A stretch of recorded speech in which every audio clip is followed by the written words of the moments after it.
দর্শক, আপনারা কি কখনো খেয়াল করেছেন যখন দুজন অপরাধী বুঝতে পারে যে তারা একটা ভয়ঙ্কর বিপদে পড়তে যাচ্ছে এবং তাদের বাঁচার কোনো রাস্তা নেই, তখন তারা কি করে?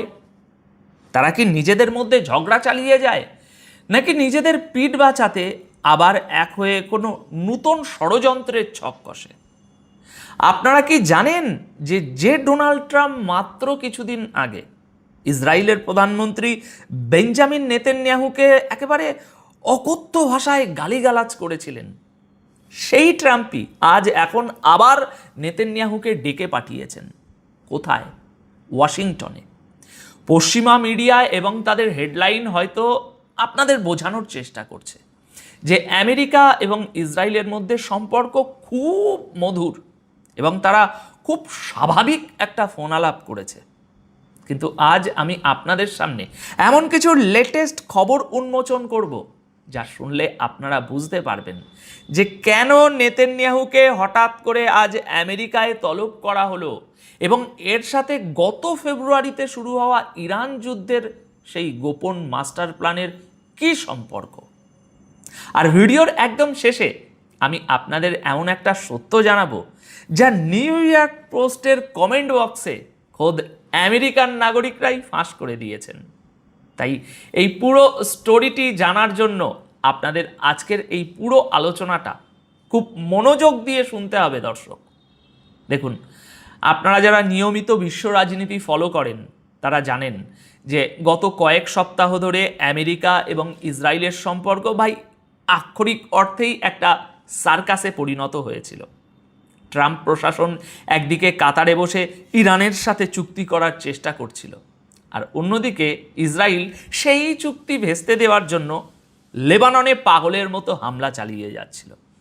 পরিস্থিতি তখন এমন পর্যায়ে চলে গিয়েছিল যে ট্রাম্প প্রকাশ্যে নেতানিয়াহুর ব্যাপক সমালোচনা করেছিলেন। কিন্তু দর্শক, আপনারা জানেন যে জিওপলিটিক্সে চিরস্থায়ী বন্ধু বা শত্রু বলে কিছু থাকে না, থাকে শুধু চিরস্থায়ী স্বার্থ। গতকাল ৩রা July ২০২৬ the Times of Israel, Al Arabiya এবং দ্য নিউ ইয়র্ক পোস্ট সহ বিভিন্ন আন্তর্জাতিক সংবাদ মাধ্যমে একটা ব্রেকিং নিউজ ছাপা হয়েছে।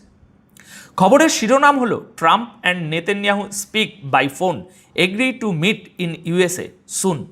অর্থাৎ ট্রাম্প এবং নেতানিয়াহুর মধ্যে ফোনে কথা হয়েছে এবং তারা খুব শীঘ্রই আমেরিকায় দেখা করতে রাজি হয়েছেন। ইসরায়েলি প্রধানমন্ত্রীর কার্যালয় থেকে যে বিবৃতি দেওয়া হয়েছে তা শুনলে মনে হবে যেন তারা একে অপরের গলায় মালা পরাচ্ছেন বা পরাতে যাবেন। নেতানিয়াহু নাকি ট্রাম্পকে আমেরিকার ২৫০তম স্বাধীনতা দিবস উপলক্ষে শুভেচ্ছা জানিয়েছেন এবং বলেছেন যে আমেরিকা হলো গ্লোবাল ফ্রিডম বা বিশ্ব স্বাধীনতার গ্যারেন্টার। দর্শক, আপনারা কি এই কথার পেছনের আসল ভণ্ডামিটা ধরতে পারছেন? যে নেতানিয়াহুকে ট্রাম্প মাত্র কিছুদিন আগে অকথ্য ভাষায় গালিগালাজ করেছিলেন, সেই নেতানিয়াহু এখন আমেরিকাকে স্বাধীনতার পাহারাদার বলছেন। তাই আসুন একটু ফ্ল্যাশব্যাকে যাই। দ্য নিউ ইয়র্ক পোস্টের এই রিপোর্টেই পরিষ্কার বলা হয়েছে যে গত ১ জুন ট্রাম্প নেতানিয়াহুকে ফোন করে বলেছিলেন, তুমি একটা পাগল। ট্রাম্প আরও বলেছিলেন, যদি আমি না থাকতাম তাহলে তুমি এতদিনে জেলে থাকতে। আমি তোমার পিঠ বাঁচাচ্ছি। এখন সবাই তোমাকে ঘৃণা করে, সবাই ইসরায়েলকে ঘৃণা করে শুধু তোমার কারণে। চিন্তা করুন দর্শক, একজন সুপার পাওয়ারের প্রেসিডেন্ট তার তথাকথিত সবচেয়ে বড় মিত্র দেশের প্রধানমন্ত্রীকে বলছেন যে আমি না থাকলে তুমি জেলে থাকতে। শুধু তাই নয়, গত ৮ই জুন ট্রাম্প নেতানিয়াহুকে হুমকি দিয়ে বলেছিলেন, খুব সাবধান, তুমি যা করছো তার জন্য খুব শীঘ্রই তুমি ইরানের সামনে একা হয়ে পড়বে, আমেরিকা তোমার পাশে থাকবে না। দর্শক, এই যে কটি স্টেটমেন্ট এখন আমি আপনাদের শোনালাম, আশা করি আপনারা জানেন যে এই প্রত্যেকটি স্টেটমেন্ট নিয়ে এর আগে আমরা বিস্তারিত ভিডিও করেছি এবং এখন এই কথাগুলো শোনার পর আপনাদের নিশ্চয়ই মনে পড়ে যাচ্ছে যে হ্যাঁ ভাই, ট্রাম্প এই কথাগুলো বলেছিলেন এবং আমরা সবাই বিস্তারিত এর প্রতিবেদন দেখেছি। অর্থাৎ ট্রাম্প আক্ষরিক অর্থেই নেতানিয়াহুকে ছুঁড়ে ফেলে দেওয়ার হুমকি দিয়েছিলেন। তাহলে প্রশ্ন হলো, যে ট্রাম্প ইসরায়েলকে একা ছেড়ে দেওয়ার হুমকি দিচ্ছিলেন, তিনি কেন আজ হঠাৎ করে সুর পাল্টালেন? কেন তিনি নেতানিয়াহুকে আবার ওয়াশিংটনে ডেকে পাঠালেন? দর্শক, এর উত্তর লুকিয়ে আছে দ্য জেরুজালেম পোস্টের গতকাল ৩রা জুলাইয়ের রিপোর্টের একটা, আমি বলবো, ছোট্ট লাইনের ভিতরে। লজিক্যালি ব্যাপারটা বোঝার চেষ্টা করুন। ইসরায়েলি সংবাদ মাধ্যম দ্য জেরুজালেম পোস্ট বলছে, গতকালকের রিপোর্টে ট্রাম্প এবং নেতানিয়াহুর মধ্যে সর্বশেষ সামনাসামনি দেখা হয়েছিল এই বছরের ১১ই ফেব্রুয়ারি ২০২৬-এ। আর তার ঠিক কিছুদিন পরই, অর্থাৎ ২৮শে ফেব্রুয়ারি, আমেরিকা এবং ইসরায়েল মিলে ইরানের উপর সর্বপ্রথম সামরিক হামলা শুরু করেছিল। সেই ফেব্রুয়ারির মিটিংয়ে নেতানিয়াহু ট্রাম্পকে বুঝিয়েছিলেন যে যদি ইরানের সাথে আলোচনা ব্যর্থ হয়, তবে ইরানের ব্যালিস্টিক মিসাইল স্টোরগুলোতে হামলা করতে হবে। অর্থাৎ ওই ১১ই ফেব্রুয়ারির মিটিংটা ছিল ইরান যুদ্ধের ব্লুপ্রিন্ট বা ছক কষার মিটিং। দর্শক, ইতিহাস বারবার ফিরে আসে।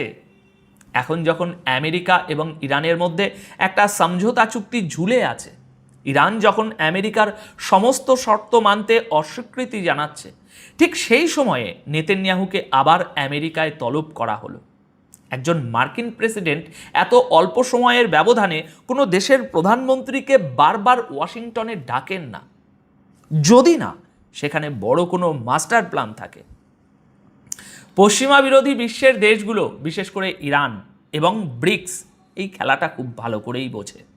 তারা জানে যে ট্রাম্প হয়তো নেতানিয়াহুকে ডেকে এই মেসেজটাই দেবেন যে দেখো, আমরা শেষবারের মতো কূটনীতির চেষ্টা করছি, যদি ইরান আমাদের সমস্ত শর্ত না মানে তাহলে আমাদের প্ল্যান বি কী হবে।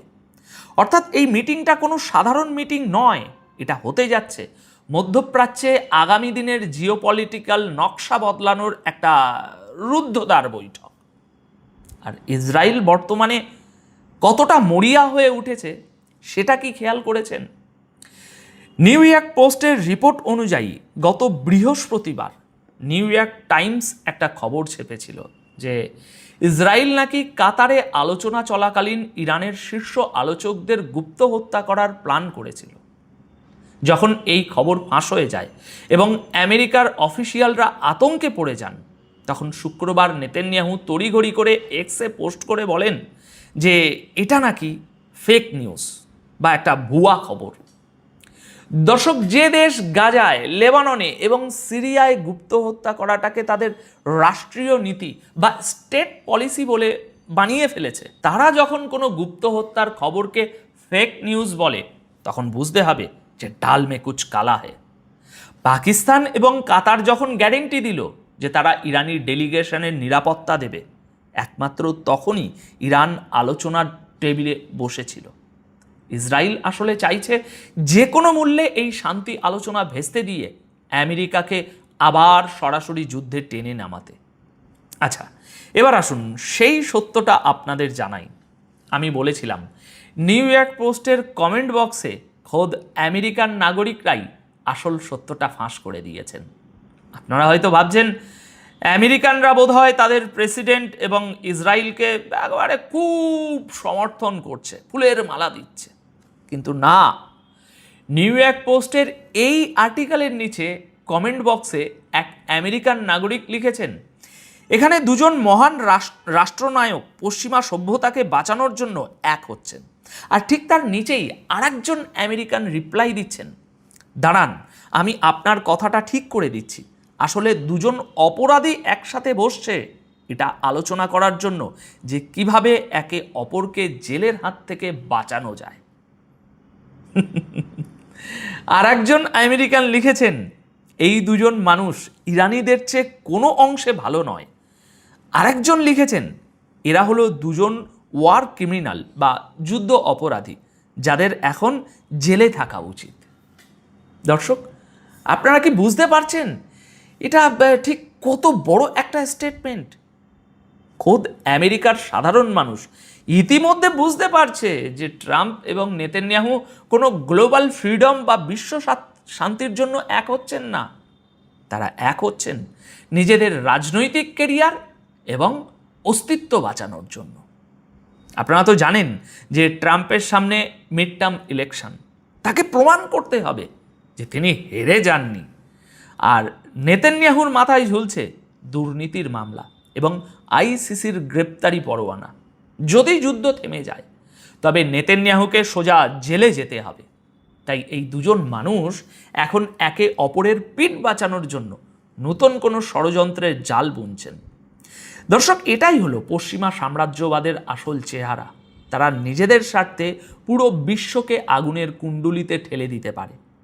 কিন্তু মাল্টিপোলার বিশ্বের উদীয়মান শক্তিগুলো, বিশেষ করে ইরান, এখন আর এই ফাঁকা হুমকিতে ভয় পায় না।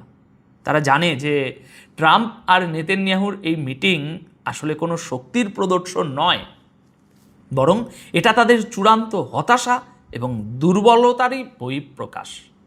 তাই এখন আপনাদের কাছে আমার একটা প্রশ্ন, দর্শক, আপনাদের কি মনে হয়, ট্রাম্প এবং নেতানিয়াহুর এই আসন্ন বৈঠক কি সত্যি মধ্যপ্রাচ্যে কোনো নতুন যুদ্ধের জন্ম দেবে, নাকি ইরান তাদের কৌশলগত চাল দিয়ে এই দুজনকেই আবারও বোকা বানাবে?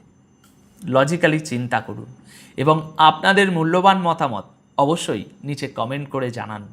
মূলধারার মিডিয়া কখনোই আপনাদের সামনে খবরের এই পিছনের সাইকোলজিক্যাল খেলাগুলো, ডটগুলো এভাবে তুলে ধরবে না, কানেক্ট করবে না।